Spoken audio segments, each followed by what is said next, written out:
তাদের মুখ থেকে আমরা আজকে যে কথাগুলো শুনবো, আপনারা যে কথাগুলো নিয়ে বলছেন সেগুলো তারা তার প্রস্তুতি করে নিয়ে যাবেন এবং সর্বোপরি আমাদেরকে 2026-এ ভোটটা করতে হবে, সেটাই আমাদেরকে মাথায় রাখতে হবে।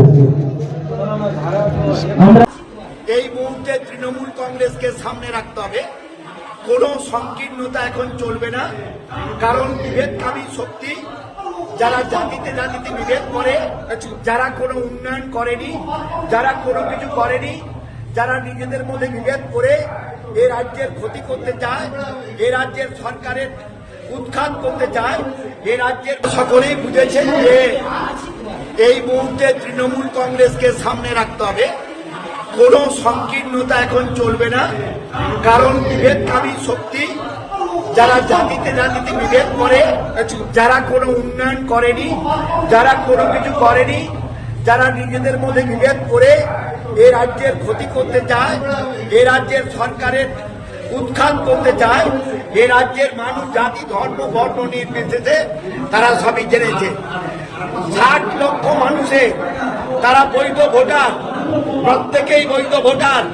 60 লক্ষ মানুষকে একেবারে আগেই ডিলিট করে দিয়েছে।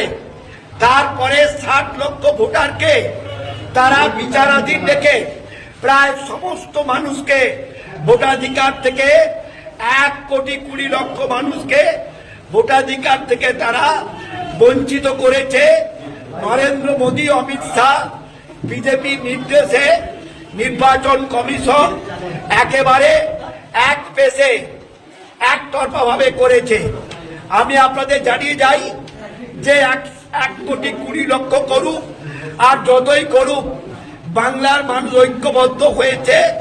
তারা সর্বশেষ এই 2026-এ যোগ্য জবাব দিয়ে ওদের ঝুলি শূন্য করে ওদের দিল্লি পাঠিয়ে দেবে। পাঠিয়ে দিয়ে বাঙালিরা প্রমাণ করে দেবে। মহামতি গোখেল একদিন বলেছিলেন, what Bengal things today, India things tomorrow. Bangla আজকের যা চিন্তা করে, বাংলার বাইরের অন্যান্য রাজ্য, আমাদের গোটা দেশ তা চিন্তা করে। বাঙালিদেরকে এত সহজ নয়, তারা ইজ্জত দেবে না, মান দেবে না। তারা তাদের রাজ্যে, তাদেরই রাজ্যের মেয়ে মমতা ব্যানার্জিকেই তারা নিয়ে চলবে। তার বাইরে ওই বহিরাগতদের কথায় তারা শুনবে না। দিল্লির সরকার আমাদের ন্যায্য পাওনা এই রাজ্যে 100 দিনের কাজের টাকা পুরো বাংলা আবাস যোজনা বা আবাস যোজনার 1,20,000-এর মধ্যে 60 টাকা ওদের দেওয়ার কথা, একটা টাকাও দেয় না। কোন প্রকল্পের একটা টাকাও দেয় না। সবটাই রাজ্য সরকার নিজস্ব রাজস্ব থেকে করছে। প্রায় 2,00,000 কোটি টাকা কেন্দ্রের কাছে রাজ্যের ন্যায্য পাওনা।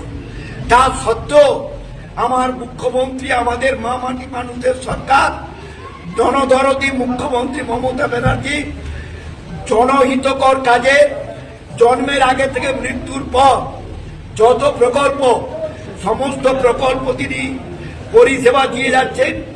রাস্তাঘাট, পানীয় জল, বিদ্যুৎ, সর্বক্ষেত্রে হচ্ছে। যেটুকু বাকি আছে, আমরা কথা দিচ্ছি এই নির্বাচনে 26-এ মমতা বন্দ্যোপাধ্যায়ের নেতৃত্বে চতুর্থবাদের সরকার এলে, আমরা দায়িত্বে এলে, আমরা আমাদের এই সব অঞ্চলে যেটুকু রাস্তা বাকি আছে পুরো দায়িত্ব আমাদের সরকার নেবে। আমি নিজে নেব, নিয়ে আমি তাদের সব সুরাহা করে দেব। জোট চলে, তারা 3 বার এদেশের ক্ষমতায় এলেন। একটা ছোট রাজ্য দিল্লি, মাত্র 70টি এমএলএ বিশিষ্ট রাজ্য। সেই রাজ্যে আম আদমি পার্টির নেতা, আমরা যে দল করতাম, আমাদের বাপচৌদ্দপুরুরা যে দল করতেন, সেই কংগ্রেস গোটা দেশে নীরব ভূমিকা পালন করছে।